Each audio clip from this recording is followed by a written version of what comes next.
સુરતના પલસાણા કડોદરા રોડ ઉપર relief hotel સામે આજે અજાણ્યા વાહન ચાલકે રિક્ષાને અડફેટે લેતા રિક્ષા પલટી ખાતા તેમાં બેસેલા મુસાફરો પૈકી 2 મહિલાઓનું ઘટના સ્થળે મોત નીપજ્યું હતું, જ્યારે અન્યને ઈજા પહોંચી હતી.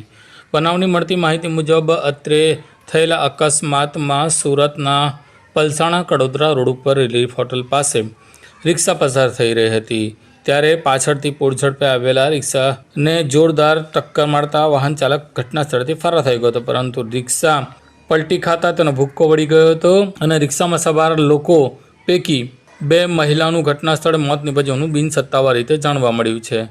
જો કે એક વ્યક્તિને સુરતની સરકારી હોસ્પિટલમાં ખસેડવામાં આવ્યો છે. આ ઘટનાની જાણ થતાં જ સુરત જિલ્લા ટ્રાફિક પોલીસ ઘટના સ્થળે પહોંચી હતી અને મૃત્યુ થયેલી 2 મહિલાને 108 મારફતે પીએમ અર્થે ખસેડવામાં આવી હતી.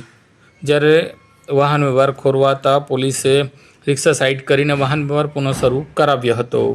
कॉल करें अभी 8733053364 पर या 9426889560 पर. हिमालय इंटरप्राइजेज जियो मार्ट डिजिटल भरूच